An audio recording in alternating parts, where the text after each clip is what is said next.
জুলাই মাসের মধ্যে জাতীয় সনদ তৈরির আশাবাদ ব্যক্ত করেছেন ঐকমত্য কমিশনের সহসভাপতি ডক্টর আলী রিয়াজ। একই সঙ্গে রাজনৈতিক দলগুলো সহযোগিতা করলে লক্ষ্যে পৌঁছানো সম্ভব বলেও মনে করেন তিনি। এদিকে সংবিধানের ৭০ অনুচ্ছেদে রাজনৈতিক দলগুলোর জন্য উন্মুক্ত রাখার দাবি করেছে বিএনপি। রাজধানীর ফরেন সার্ভিস একাডেমিতে রাজনৈতিক দলগুলোর সাথে দ্বিতীয় পর্যায়ে বৈঠকে বসে জাতীয় ঐকমত্য কমিশন। সভা শুরুতে ডক্টর আলী রিয়াজ বলেন, সব বিষয়ে একমত না হলেও জাতির স্বার্থে কিছু কিছু স্থানে ছাড় দেওয়া হবে। জানা গেছে, সংবিধানের ৭০ নম্বর অনুচ্ছেদ, স্থায়ী কমিটির সভাপতি মনোনয়ন, নারী প্রতিনিধিত্ব সহ দ্বিকক্ষ বিশিষ্ট সংসদ এবং প্রধান বিচারপতি নিয়োগ প্রক্রিয়া ইস্যুগুলোতে দলগুলোর মধ্যে ভিন্ন মত রয়েছে। ৭০ অনুচ্ছেদের দুটি বিষয়ে একমত হলেও জাতীয় নিরাপত্তা ইস্যুর বিষয়টি পরিষ্কার না করায় কিছুটা দ্বিমত প্রকাশ করেছে বিএনপি। এসব বিষয়ে আরও পরিষ্কার করার কথা জানিয়েছে দলটি। তবে জাতীয় সনদের বাইরে রাজনৈতিক দলগুলো কিছু করতে পারবে না তা নয় বলে জানান ডক্টর আলী রিয়াজ।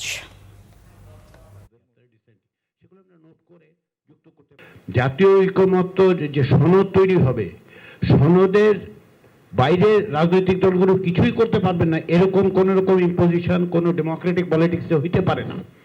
প্রত্যেকটা দল তার জায়গার থেকে বক্তব্য রাখবে।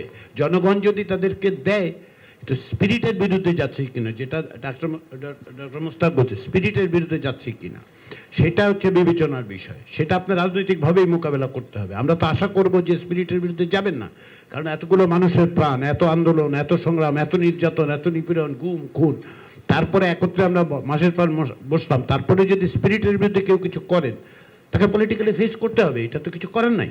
যদি আপনি সনদ সই করতে চান, আমাদের পক্ষে ওই যে কথাটা এখন বললেন যে ম্যান্ডেট পাওয়ার পরে কোনো পলিটিক্যাল পার্টি যদি এর বাইরে কিছু যুক্ত করতে চান, সেটা তাদের বিষয়।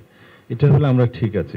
এর বাইরে যদি আপনি অপশন রাখেন যে কেউ ম্যান্ডেট নিয়ে তার ইলেকশন ম্যানিফেস্টো অনুসারে, ইশতেহার অনুসারে যদি উল্লেখ থাকে যে আমরা ইলেক্টেড হলে আমরা ৭০ অনুচ্ছেদে এই দুইটাও এর মধ্যে রাখবো, যে এই দুইটাও রাখবো, তাহলে আমাদের সই করতে আপত্তি নেই।